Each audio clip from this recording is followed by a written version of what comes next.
se entrou aqui bonitinho.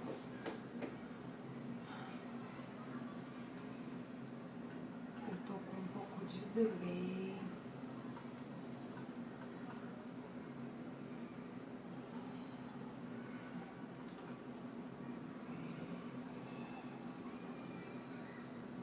Estamos ao vivo.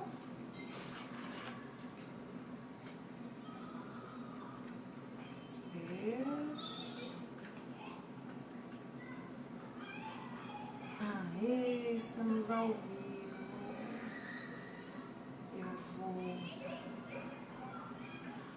Eu vou ter que usar fone de ouvido para ouvir, porque o meu celular tava dando interferência e por causa do delay, eu tô com um pequeno delay, então eu tava tendo interferência aí, mas estamos no ar. Oi, boa noite. Esperar. Oi, Tati. Não sei se o som tá bom, tá bom? Acho que dá. Perdoe pelo fone. Eu vou colocar o do subidinho aqui.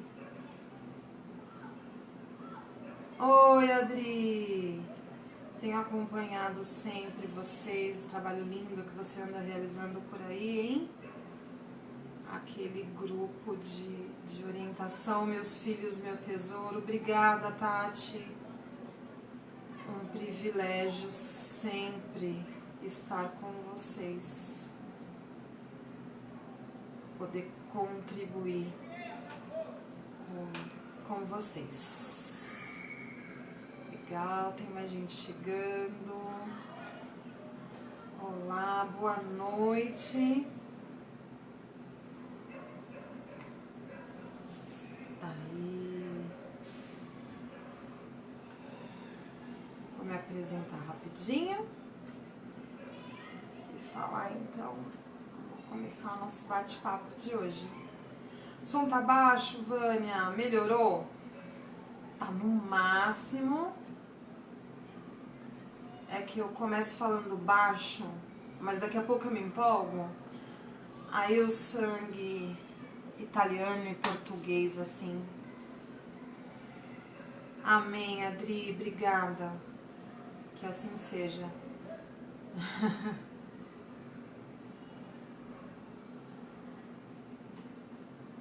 Tá melhor o som? Vamos ver. Eu aumentei aqui um pouquinho. Vamos lá. Opa! Boa noite, pessoal. Eu sou a Dani.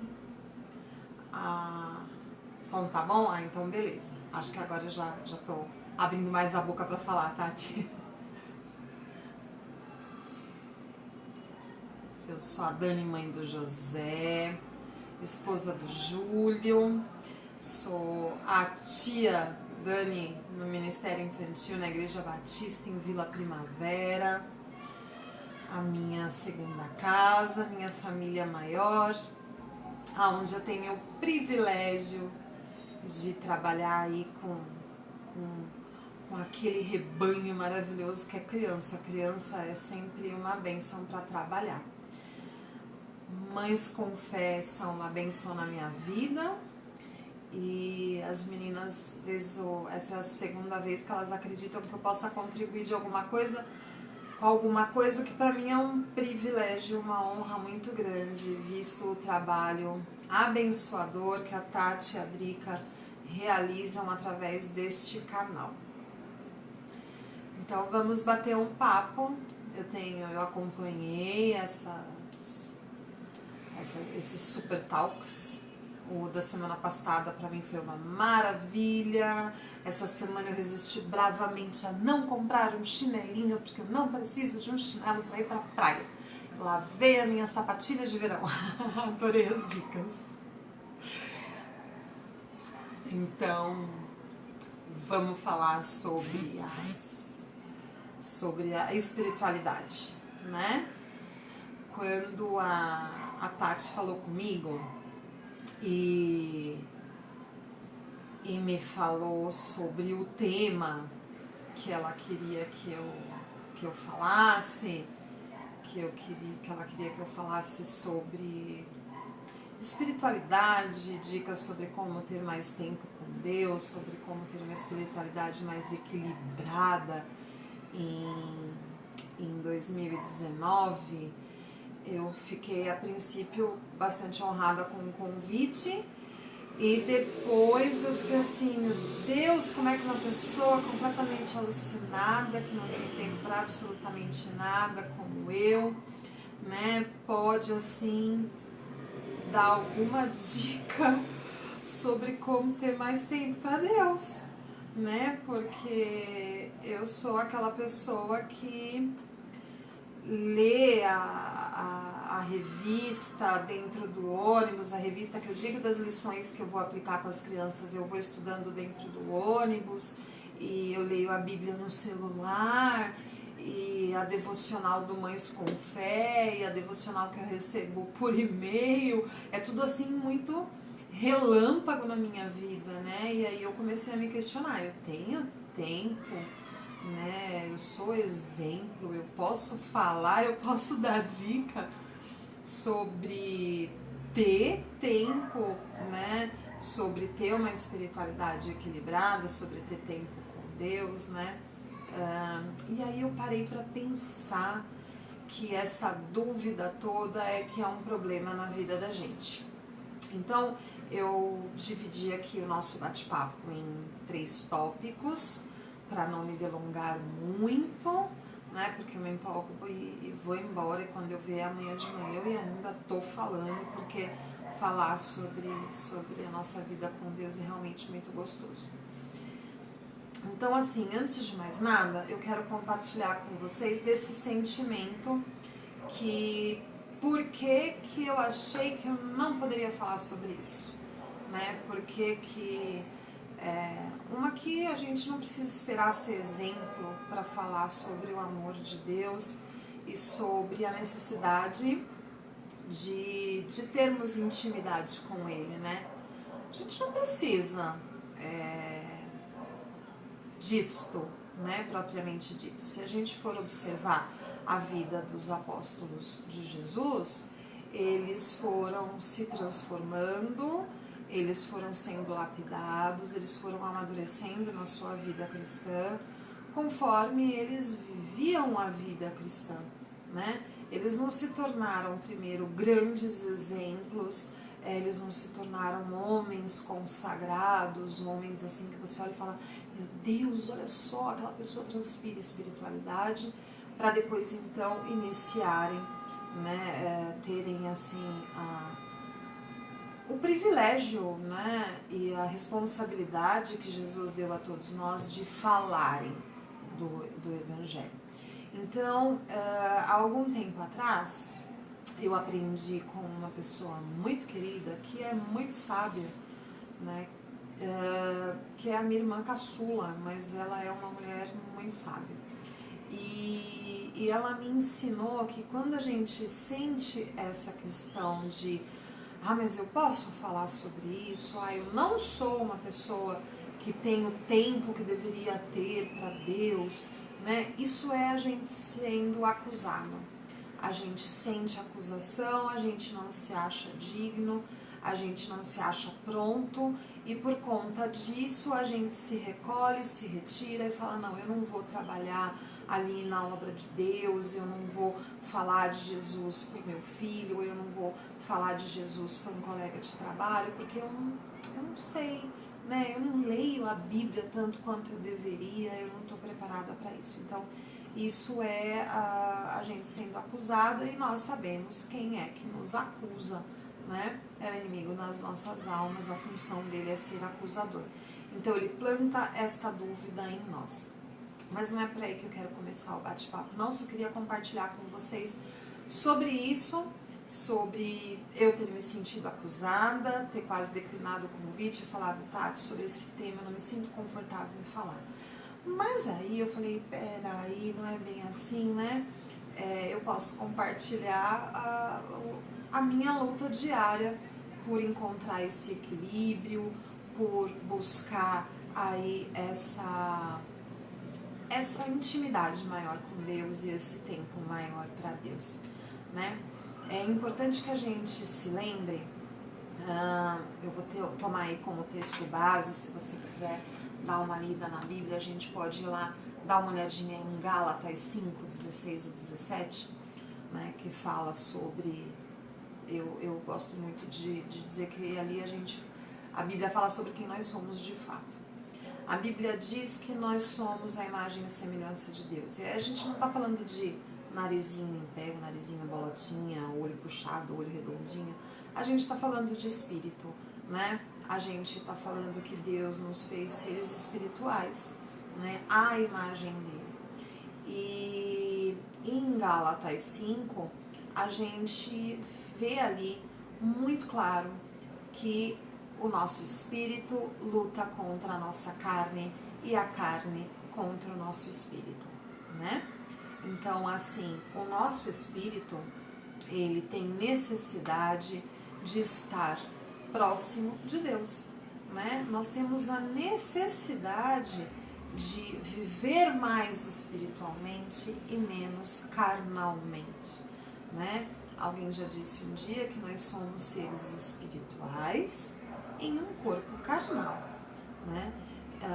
Mas a gente vive, até por conta da condição humana decaída, né, pecadora, a gente vive mais como carne, a gente atende às necessidades da nossa carne, né? Sono, fome, cansaço, né, necessidade de afeto, enfim, muitas necessidades apegadas ao nosso corpo propriamente dita. E a Bíblia fala que existe uma luta que é eterna entre a nossa carne e o nosso espírito. O nosso espírito tem necessidade de conexão com o Espírito Santo de Deus, ele tem necessidade de conexão com o Criador. E daí essa nossa angústia, essa nossa necessidade, essa nossa pergunta, quando a gente começa a ter visão disso, a ter consciência disso. Ô, Edenilson, o som tá baixo? Vou começar a falar mais alto, aí se melhorou. Então, assim, oi Núria, beijo grande, minha linda. Então, quando a gente sente essa angústia pelo equilíbrio, a gente fala, eu tô sentindo falta de alguma coisa, eu preciso desenvolver minha espiritualidade, eu preciso encontrar mais paz, Isso é nosso espírito brigando com a nossa carne, né? Mas a nossa carne tem que acordar cedo, tem que enfrentar trânsito, tem que trabalhar, tem um mundo de coisas. E aí no final do dia a gente já olha e fala assim, mais um dia passou e de novo eu não dei, né, tempo para minha espiritualidade. Eu hoje falei com Deus só no meio das refeições, obrigada Senhor pelo pão de cada dia, amém. Né? Não me conectei com o Espírito Santo de Deus, não li a Bíblia, enfim, não alimentei o meu espírito. Então é bom que a gente tenha isso em mente. Antes de tudo, que nós somos seres espirituais num corpo carnal, nós temos uma luta eterna acontecendo dentro de nós, que é a carne lutando contra o espírito e o espírito lutando contra a carne. Esse embate acontece o tempo inteiro, tá? Isso é um ponto que a gente tem que ter sempre em mente e está ali na Bíblia dizendo. Então,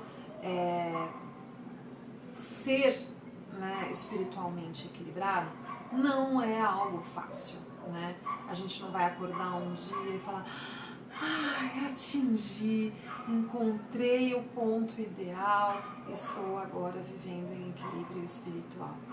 Isso é algo assim almejadíssimo, mas eu creio que nós teremos isso 100% acontecendo quando estivermos diante da glória de Deus no retorno de Cristo.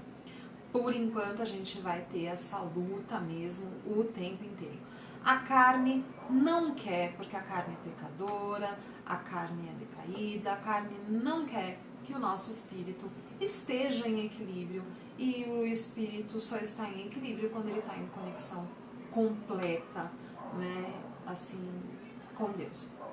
E a carne não quer isso, né? Então essa luta vai acontecer o tempo todo.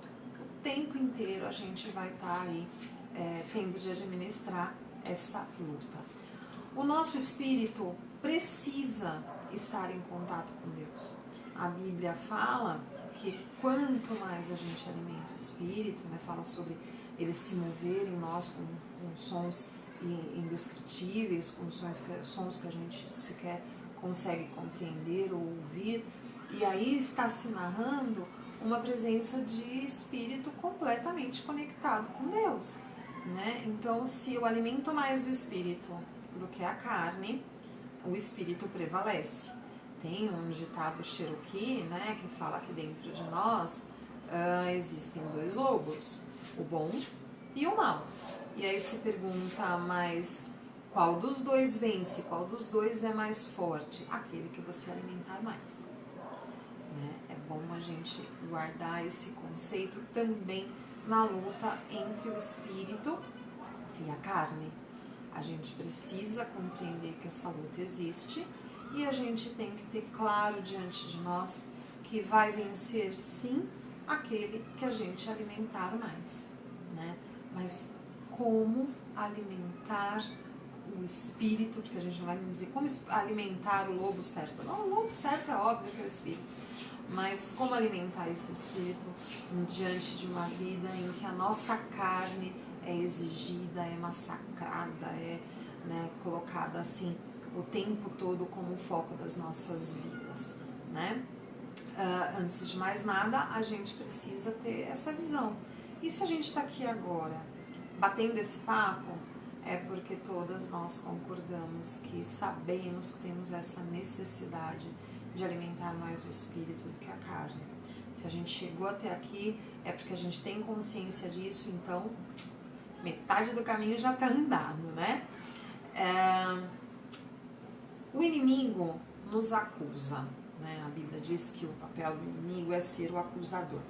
Então, no nosso dia a dia, por muitas vezes, como eu disse no início, a gente não encontra tempo, né? Foi um sucesso maravilhoso, muito legal, todo mundo adorou aquele filme Quarto de Guerra, uma mensagem poderosíssima, né? Mas quantas de nós hoje, né, em pleno 2018, temos a possibilidade de ter um quarto de guerra? Sejamos bem honestas, né? Não duvido que muitas de nós consigamos tê-lo, mas é praticamente impossível. E quem não consegue tê-lo, né? O problema está exatamente aí. Aí a gente começa a se culpar, né? A gente trabalha o dia todo, a gente chega em casa cansado, cuida de filho, marido, janta e tal, não sei o quê, cuida um pouquinho da gente, né? E aí quando você vê, você já tá morta no sofá ou tá indo deitar e aí você fala: ai, de novo eu não reservei uma hora do meu dia para sentar sozinha, ler a palavra de Deus, orar, para conectar o meu espírito com Deus diretamente, né? E aí a gente se sente mais uma vez fracassada na questão da espiritualidade, do relacionamento com Deus, e é aí que é plantada, né, a acusação, que aí você vira e fala assim: ah, eu queria ver aquele filme, mas no lugar de ver aquele filme eu devia estar lendo a Bíblia, né? Mas ver o filme vai me relaxar, mas ler a Bíblia também é relaxante. Aí eu comecei a orar, dormir. Enfim, a gente acaba se cobrando um modelo ideal de relacionamento com Deus. E essa cobrança coloca sobre nós uma acusação onde a gente se sente fracassar porque a gente determinou um ideal de relacionamento com Deus que a gente não consegue atingir, né? Que é ter aquele período reservado, ser aquela mãe pacífica, aquela esposa linda, que lê a Bíblia em família, que tem tempo para orar sozinha pelo filho, pelo marido. Mas isso, dentro desse ideal desenhado, muitas vezes, é impossível e a gente se sente fracassar e a gente se cobra. E nessa cobrança está a acusação que nos faz afastar de Deus, porque a gente se entristece, né? O espírito novamente é silenciado e é isso que que a gente não pode permitir que aconteça, porque é isso que o inimigo quer que aconteça.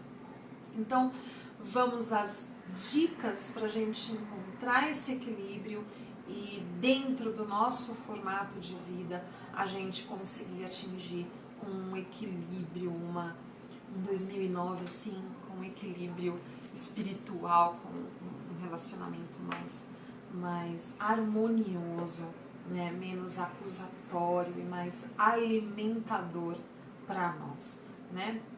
Antes de mais nada, primeira dica, primeiro passo, vou dividir assim em 3 dicas, né? 3 passos que vão se subdividindo. Primeira dica, perdoe-se, né? Então, assim, outro dia eu baixei da internet, achei lindo um quadro maravilhoso com um cronograma de oração que uma fofa que eu sigo por um blog, ela sugeria colar na parede da pia, que ela falou pelo menos 15 minutos do seu dia você passa lavando louça. Queria que fosse só 15, gente. Mas ela falou, cola na parede da pia, porque enquanto você tá lavando louça, você tá ali sozinha, você tá quieta, você vai orando por esses assuntos. Eu achei aquilo o máximo, porque essa pessoa conseguiu encontrar uma forma de fazer. Baixei da internet, imprimi, coloquei na agenda. Faz 2 meses ainda, não colei na parede da minha pia, né? Agora tem um plano, né, de atualizar esse quadro para entrar 2019 com ele coladinho ali. Eu já pensei até em plastificar para poder não sofrer com respingo da pia, para colocar ele ali. Então, assim, antes de mais nada, perdoe-se, né? Às vezes a gente planeja iniciar um programa de devocional, planeja iniciar uma campanha, como algumas pessoas falam, um projeto de oração, como esse que eu baixei para ter um cronograma de oração na minha pia, e por fim, quando a gente vai ver, está lá guardado na agenda há muito tempo, a gente não conseguiu fazer o devocional, leu 1 ou 2 dias, no outro já acabou esquecendo ele em algum lugar, né? Saiu correndo com o filho e não orou antes de sair de casa, mas tinha se comprometido em fazer isso, né? Então, antes de mais nada, perdoe-se, né? É importante que a gente saiba que a gente é falível, que a gente é humana e que, por vezes, a nossa carne vence ainda, né? E a gente não pode ficar se acusando ou se punindo quando Cristo já nos perdoou, né? Se Ele nos perdoou dos pecados que nós ainda nem sonhamos em cometer, quem somos nós para não nos perdoarmos? Então, hoje eu não consegui fazer o devocional, tudo bem, eu não vou me acusar por isso, eu vou orar agora e... mas a devocional ficou para amanhã, ficou para semana que vem, ficou para... Ok, isso não vai me afastar do meu Senhor, eu não vou entrar na presença dele em oração envergonhada, ou eu não vou me sentir digna de falar sobre espiritualidade porque falhou um plano que eu fiz, né? Então isso é muito importante a gente ter em mente. Antes de mais nada, perdoe-se, porque Cristo já te perdoou, né? Então essas falhas no buscar encontrar uma forma de equilíbrio vão acontecer por muitas vezes, até que você encontre esse formato, né? Eu acho que até o dia que Cristo vier nos buscar, eu acho que até 5 minutos antes dele vir nos buscar, a gente vai ter cometido alguma coisa imperdoável, mas ele já nos perdoou. Então, perdoe-se. Esse é o primeiro passo, né, para uma espiritualidade equilibrada. Segundo passo, que eu já falei um pouquinho nessa primeira dica, segunda dica, não se permita acusar, tá? Não permita, não aceite, não aquele, falhei hoje, não permita que o inimigo coloque isso na sua cabeça. Revista-se do capacete da salvação, você já foi salva por Cristo, perdoada por Ele, então não permita-se ser acusada porque você falhou, né? Cristo já te perdoou por isso, né? E Cristo te dá infinitas oportunidades de retomar o curso no relacionamento com Ele, né? Tudo que Ele quer é que você não desista. Não deu hoje, vai dar amanhã, né? Não vai ser naquela cena linda, maravilhosa, de um quarto reservado para isso, com um sofá de almofadas, um caderno decorado, bonito, né, com seus temas de oração. Se não for assim, tudo bem também. Isso é um ideal que a gente desenha, que a gente quer, né, mas não é isso que deve te impedir de estar na presença de Deus. Às vezes, todo o tempo que a gente tem para orar é realmente estar lavando a louça, né? E a gente não precisa esperar essa questão, digamos assim, cinematográfica, né? Só porque a gente mencionou o filme, mas essa questão ideal de um momento para estar de joelho. Você está sozinha na pia da cozinha, lavando a louça, de olho aberto mesmo, entra na presença de Deus e fala com Ele, tem esse momento com Ele. Você acha que todo propósito de espiritualidade, por exemplo, começar planos devocionais, leitura bíblica diária? Olha, Tati, eu acho que são as duas coisas. O próximo ponto eu vou falar exatamente sobre isso, sobre disciplina. Eu acredito sim que tenha a luta entre a carne e o espírito, e na luta entre a carne e o espírito entra uma das armas, né? Eu acredito que seja uma das armas que nós temos em nosso favor ou contra nós, depende de como nós a utilizamos, que é a disciplina. É exatamente a próxima dica. Vamos começar a falar sobre ela. Essa é a mais longa, creio eu, das 3 dicas que eu elenquei. Então, assim, perdoe-se, né, e não se permita acusar, né? Porque quando a gente se permite acusar, a gente toma para si, às vezes, um papel, né? A gente aceita um personagem. Eu já ouvi gente virar e falar assim: ah, não adianta,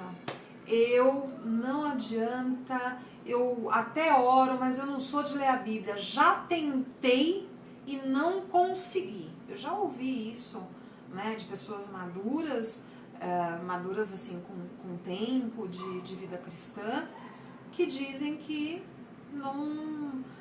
ler a Bíblia não é pra mim, né? Gente, como assim ler a Bíblia não é pra você, né? Uma vez, eu não sei exatamente, é um autor famoso no meio cristão que disse: o que é importante, né? Ler a Bíblia ou orar? Uma pergunta dessa é a mesma coisa que você perguntar para um passarinho qual é a asa que é importante, é da direita ou da esquerda, né? Então, quando a gente fala de espiritualidade, né, a palavra de Deus fala conosco e a oração nós falamos com Deus. Então, não dá para ter um diálogo sem essas duas vertentes. Se você fala assim: mas eu não sou de ler a Bíblia, eu só sei orar, quer dizer que você é aquela pessoa que só monólogo, né? Você fica só no monólogo, não quer ouvir o que Deus tem a dizer para você, né? Então, assim, não se acuse, né? Não se permita acusar, para que você não se encaixe num perfil. Eu já tentei, continue tentando, né? Continue tentando. Eu ouvi há algum tempo atrás uma jovem dizer assim: nossa, por anos eu não entendia por que na igreja faziam a gente decorar versículos. Até que eu passei por uma situação em que versículos me vieram à mente do nada. Como assim do nada? Se o espírito foi alimentado, pode parecer que era só uma bolachinha, né? Era um versículo aqui, um versículo ali, tipo uma bolachinha que sai da bolsa da mãe, quando a criança tá numa situação aí, né, de espera, né? Toda mãe tem uma bolachinha na bolsa, mas no momento ideal aquela bolachinha faz seu efeito. Então, não desista, continue se alimentando. Você não consegue se fartar ainda em se alimentar da Bíblia? Faz lanchinho, né? Mas não diga que esse alimento não é pra mim, né? Orar não é pra mim. Eu consigo ler a Bíblia, mas orar, toda vez que eu tento eu durmo. Que maravilha dormir orando, gente. Dormir orando é como dormir no colo do Pai. Não é maravilhoso? Eu acho, né? Aliás, essa frase não é minha, não. Exatamente, Adriana, a gente se coloca rótulos, a gente fala que não consegue ser isso, que não consegue ser aquilo. Já pensou se Pedro tivesse dito que ele não conseguia ser um homem tranquilo?